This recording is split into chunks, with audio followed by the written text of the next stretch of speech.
What's up, everybody? This is Dark Macek with Brutally Delicious, coming at you with a review of Caravellus' brand new album, Mundos. Right off the bat, we've got something that is pretty atypical for the metal genre. The opening sounds distinctly Spanish, I think.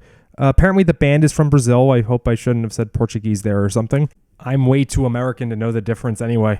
But when we get past there and get into the first bona fide metal track, we got this powery, symphonic-y track that's reminding me a whole lot of the brand new Spirits of Fire album, the one they just did with Fabio Lione of Rhapsody. The production is reminding me a lot of the first Charred Walls of the Damned album. That's about 12 years ago, but something about the drum production really stands out here. Also hints of an old German band called Metallium. That's the second Chris Caffrey band I've name-dropped tonight, huh? Overall, I mean, I would say this definitely has power elements, but there's a bit of a modern edge over traditional European melodicism. I remember giving a similar sentiment on a track on the new Northtail album.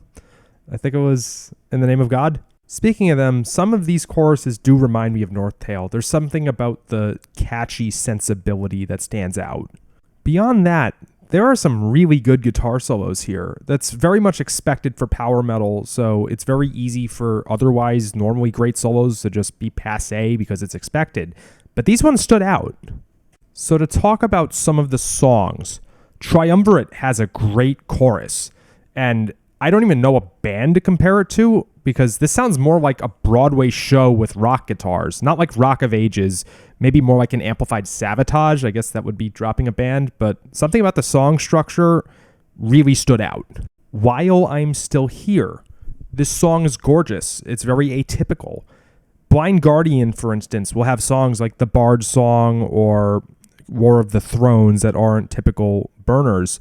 But this one is on a different level. This almost reminds me of Phoenix Rising by Annihilator in terms of how it's set up, because it's not the typical Celtic thing meant to evoke a Renaissance fair. This is just a beautiful ballad. Insurrection is a great song. It's pretty long. There are some like Rhapsody-style chant moments here. Think like Lamento Eroico, but stronger and less lamenty. The title track starts off with kind of a Western theme.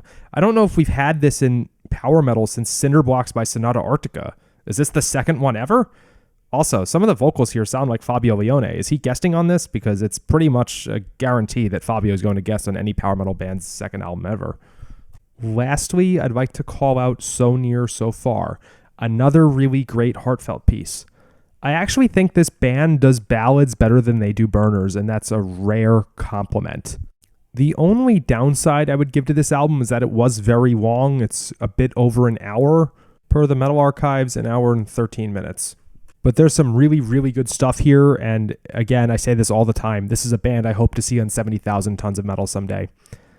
Rock on, everybody.